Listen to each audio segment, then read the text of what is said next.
Si yo estuviera dentro del arca y mirase fuera y viera a mi hijo o mi hija fuera, me desgarraría el corazón. ¿Qué les podría decir? ¿Qué mensaje podría darles? Entonces habrá señales en el sol, en la luna y en las estrellas, y en la tierra angustia de las gentes, confundidas a causa del bramido del mar y de las olas. La costa del Pacífico de Japón. El tsunami, ese enorme tsunami, puede verse golpeando la provincia de Miyagi en el norte de Japón y la ciudad de Sendai. Esta es una de las temporadas de huracanes más devastadoras de la historia.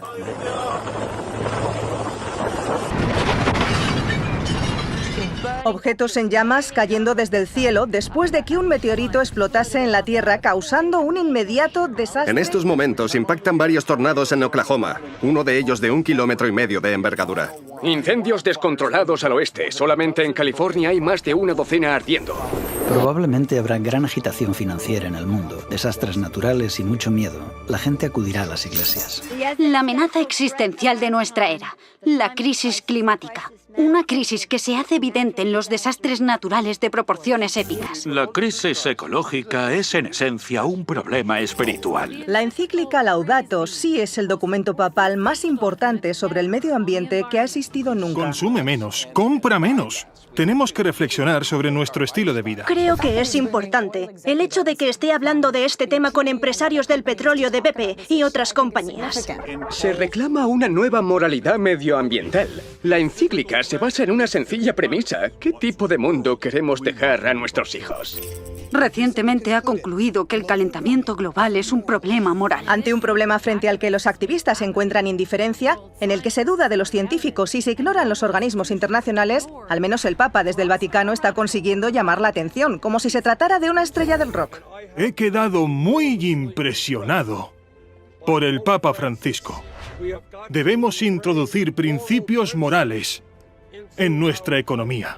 Protestantes y católicos están uniendo sus fuerzas. Secretario General de la Iglesia Reformada de América asistió a una iglesia presbiteriana en los Estados Unidos. De Estados Unidos, el presidente de la Convención Nacional Bautista, superintendente general de la Iglesia Internacional de Santidad Pentecostal, presidente de la Asociación Nacional de Evangélicos, Sir Bernard Senior, presidente del Consejo de Iglesias de la ciudad de Nueva York. Viajó a Suecia para encontrarse con el presidente de la Federación Luterana Mundial. Ambos firmaron una declaración donde se comprometen a mejorar las relaciones entre católicos y luteranos.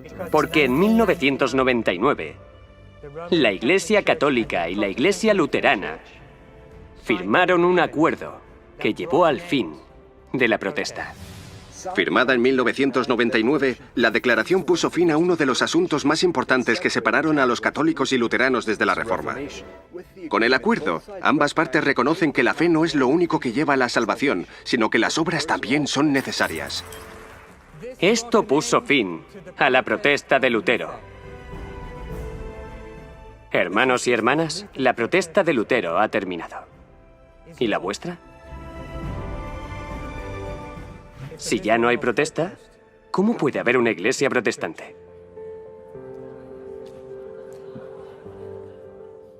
Tal vez ahora todos seamos de nuevo católicos. Una de las cosas que Dios ha puesto en nuestro corazón es que dejemos nuestras diferencias a un lado y que nos unamos. Y luego se habla de los pentecostales, carismáticos, evangélicos, fundamentalistas, católicos, metodistas, bautistas, presbiterianos y etcétera, etcétera. Bien, todos dirían, nosotros creemos en la Trinidad, creemos en la Biblia, creemos en la resurrección, creemos que la salvación es a través de Jesucristo. Estos son los temas importantes. Pero lo más importante es que si amas a Jesús, todos estaremos en el mismo equipo. Los líderes protestantes se unirán con el Estado y formarán una imagen para la bestia. Cuando uno mira a los ojos a Benedicto XVI, ¿qué ve? A Dios. Yo creo en una América donde la separación entre la Iglesia y el Estado es absoluta. Donde ningún prelado católico le diría al presidente, si fuera católico, cómo actuar. Y ningún ministro protestante le diría a sus feligreses a quién votar. Como sabrás, ese discurso ha sido leído por millones de americanos. ¿Por qué no estás de acuerdo con él? Porque la primera línea importante del discurso dice: creo en una América donde la separación de la Iglesia y el Estado es total. Yo no creo en una América donde la separación de la Iglesia y el Estado es total. Hablemos de Dios y de la Constitución. Oh, me parece bien. El gobernador Mike Huckabee ayer. Adelante.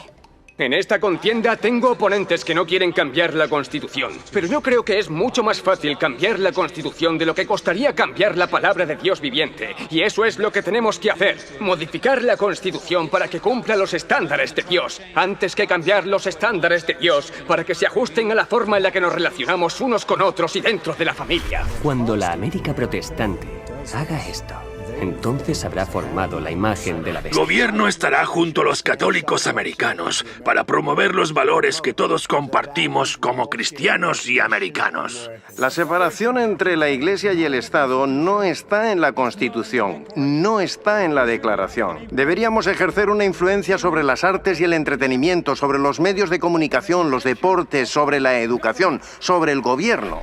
Aumentar la libertad religiosa, reduciendo las restricciones sobre las iglesias a las que ahora les estaría permitido ser políticamente activas. El presidente hizo hoy unas declaraciones en el despacho oval, rodeado de líderes religiosos evangélicos y miembros de grupos religiosos. Firmó una proclamación que establece el domingo como día de oración para aquellos... Nuestra herencia cristiana será amada, protegida, defendida, como nunca antes se ha visto.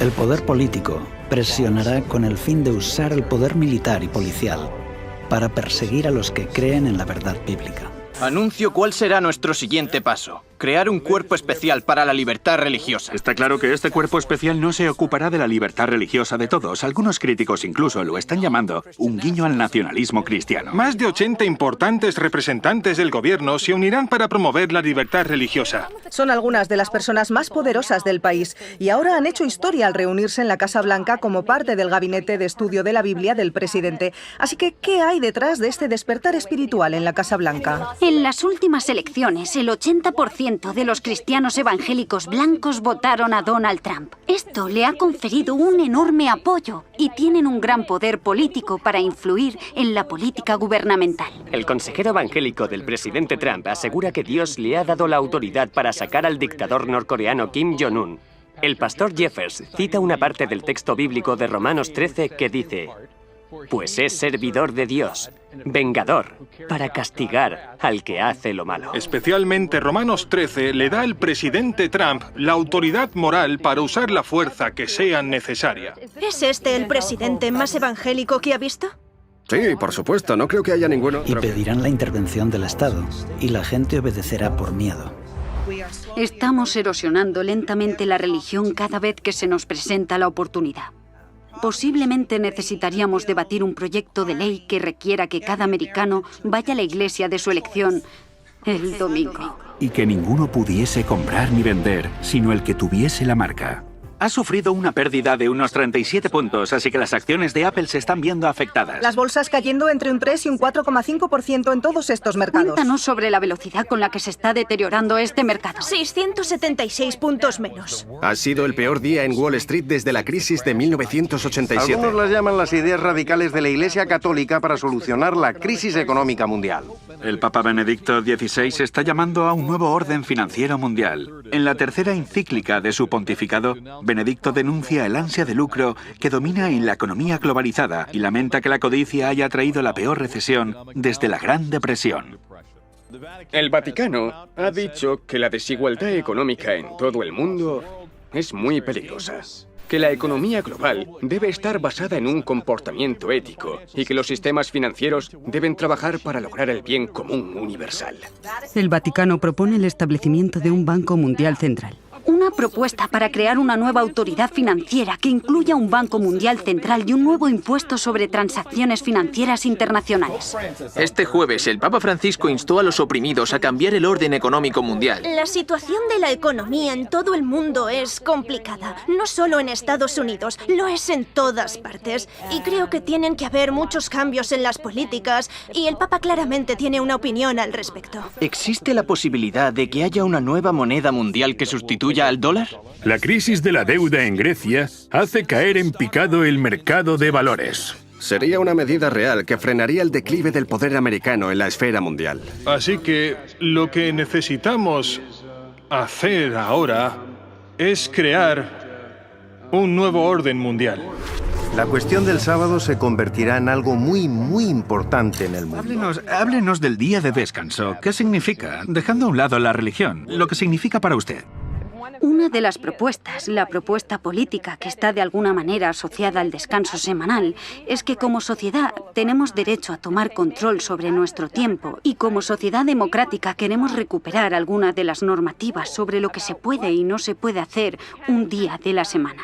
Y tal vez queramos empezar pensando en formas de animar a la gente a que no trabaje durante ese día. La Iglesia Adventista es una denominación cristiana y una de las cosas en las que creemos es en la observancia del sábado. Así que desde pequeño fui educado para guardar el sábado. Comienza la puesta del sol del viernes hasta la puesta del sol del sábado, tal y como se menciona en los 10 mandamientos. Acuérdate del día de reposo para santificarlo. Debo confesar que en mi primer encuentro con Devon he aprendido algo. Todos estos años pensé que el día de descanso era el domingo. Cuando voy a la iglesia y decimos, guarda el día de descanso, guarda el día de descanso en la iglesia bautista, tú me has corregido y me has dicho, no, el domingo es el primer día de la semana. El día de descanso o sabbat es el viernes al anochecer, al sábado al anochecer. Así es. Corrígeme si me equivoco. El día de descanso es el sábado porque en 6 días Dios creó el mundo y en el 7º día descansó.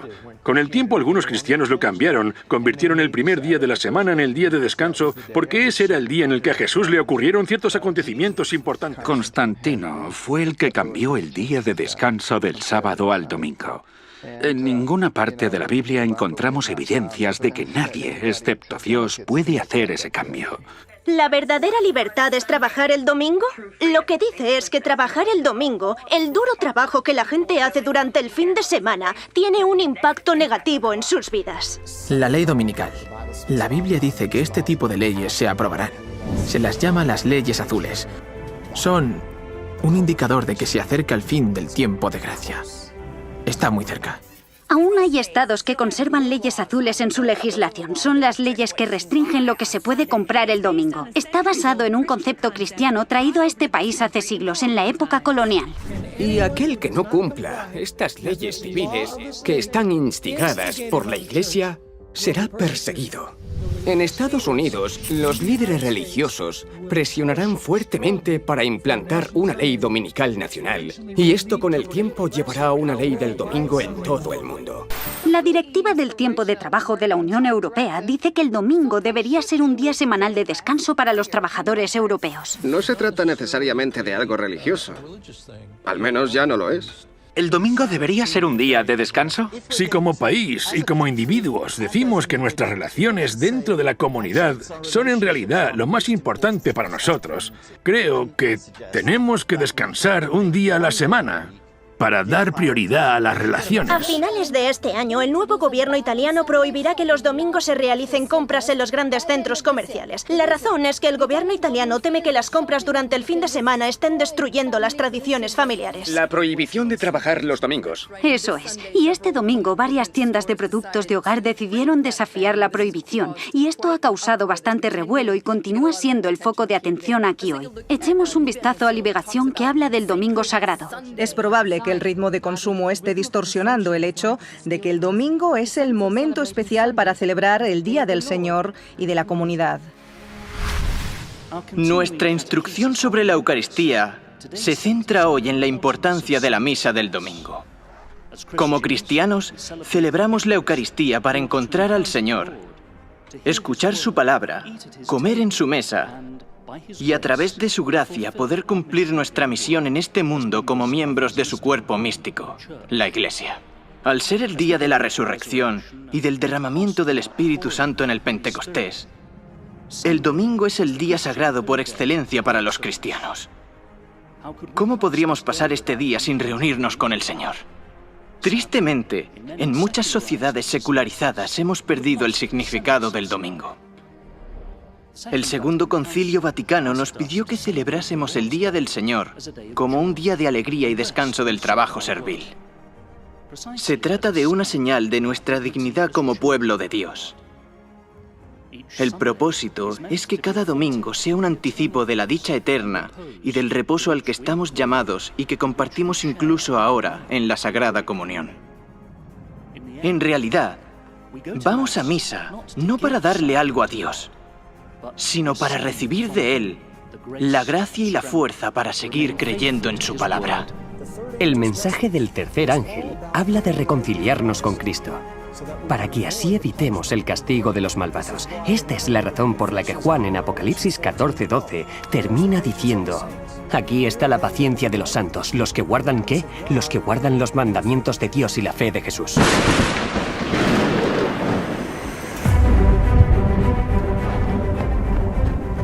Vivimos al final del tiempo del juicio al mundo. La crisis final está próxima, pero la puerta del arca aún está abierta y Jesús aún nos extiende su mano. Ahora es el momento de entrar en el pacto eterno, entrando en su descanso. Solo aquellos que reciban la misericordia de Dios y sean santificados encontrarán refugio con Cristo en Dios hasta que pase la desolación. Vuelve tu rostro al trono de Dios y allí verás el arco iris del pacto, la promesa viva de Dios. Quien se apropia de las provisiones de misericordia que han sido hechas y se apodera de los méritos de la vida y la muerte de Cristo, tiene en el arco iris de la promesa la bendita seguridad de la aceptación del Padre mientras exista el trono de Dios. Mientras se derraman las últimas 7 plagas y durante la venida de Cristo, los justos habitarán sanos y salvos en presencia del Cordero, a la espera de un nuevo cielo y una nueva tierra donde habite la justicia. Y por fin Dios habitará con el hombre.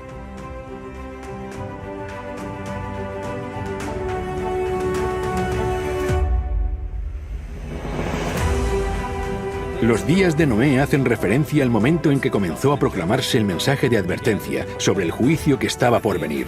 En el tiempo del fin, el mensaje del primer ángel anuncia: la hora de su juicio ha llegado. Noé predicó el Evangelio eterno, y en el tiempo del fin, el mensaje del primer ángel proclama también el Evangelio eterno. Noé tenía un mensaje para el mundo, y el mensaje de los 3 ángeles en el tiempo del fin está también dirigido a todos los que habitan en la tierra, a toda nación, tribu, lengua y pueblo. Noé invitó a que la gente renunciara a sus ídolos y a sus falsos sistemas de adoración. En el tiempo del fin, el mensaje del segundo ángel anuncia la caída de Babilonia, exponiendo su sistema falso de culto y sus pecados, y anuncian la súplica de Dios: salid de ella, pueblo mío, para que no seáis partícipes de sus pecados, ni recibáis parte de sus plagas. En los días de Noé, las personas pasaron una prueba para ver quién confiaría las promesas del pacto eterno y entraría dentro del arca. Ahora, en el tiempo del fin, el mensaje del tercer ángel nos advierte de la prueba que está por llegar y manifestará quienes confiaron en las promesas del pacto eterno y entraron en el descanso del sábado. Noé era pregonero de la justicia, por la fe un heredero de la justicia, lo que le preparó para entrar en la presencia de Dios. Y de la misma forma, el mensaje del tercer ángel y la crisis de la marca de la bestia revelarán también quiénes se prepararon para habitar en la presencia de los ángeles santos y en la presencia del Cordero. El arca de Noé fue como un santuario para Noé y su familia. Nos recuerda el lugar santísimo, donde encontramos la presencia de Dios, el arca y dentro del arca, el pacto de los 10 mandamientos.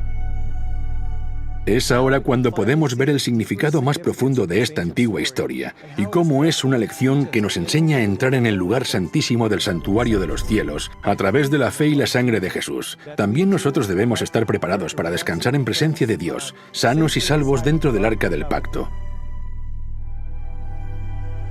Dios dijo a Noé: «Mas estableceré mi pacto contigo y entrarás en el arca».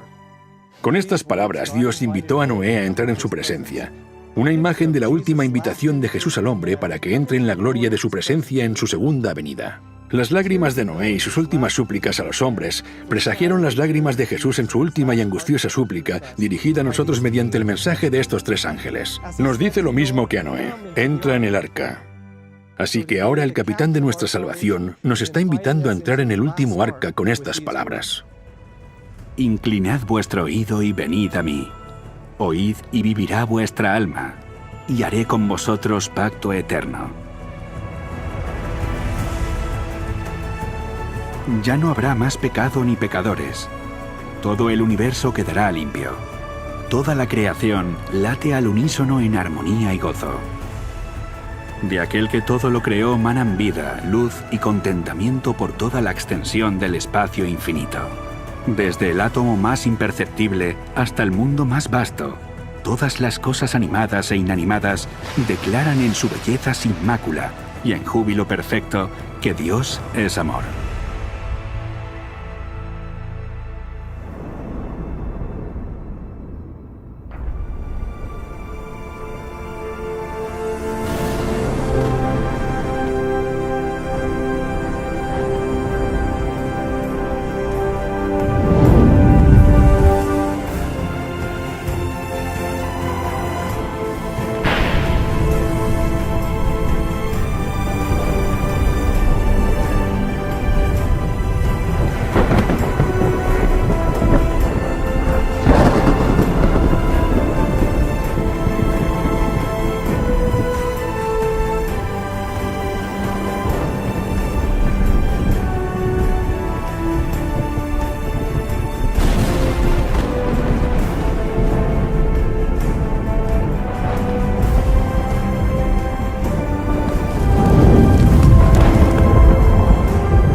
como en los días de Noé, el arca de fuego.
La decisión más difícil a la que me he enfrentado fue la de si guardar o no el sábado.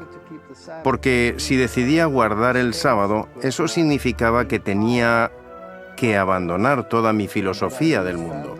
¿Perdí familia y amigos por ello? Prácticamente a todos. Pero gané otros nuevos. Oro por mis antiguas amistades y espero que un día vean el camino. Esta decisión tiene sus consecuencias, pero la Biblia dice que si no estás dispuesto a dejar incluso a padre, madre, esposa, amigo por Jesucristo, entonces no eres digno de Él. Cuando conocí por primera vez este mensaje, era escéptico con todas las religiones. Escéptico con la Biblia. La veía como un libro que tan solo había sido escrito por hombres. Y cuando conocí el mensaje profético, no pude encontrar ningún error.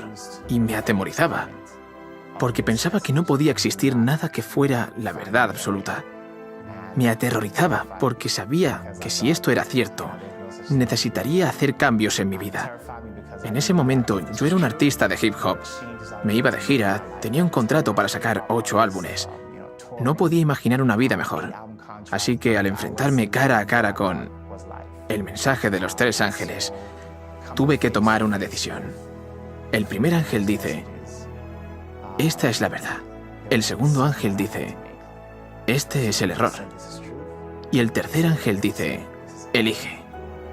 Y yo vi la verdad, la comprendí. Vi el error, lo comprendí. Y dije, bien, debo tomar una decisión. No tengo otra opción. Di marcha atrás. Rechacé un contrato de $1 millón y dije, Señor, estoy preparado.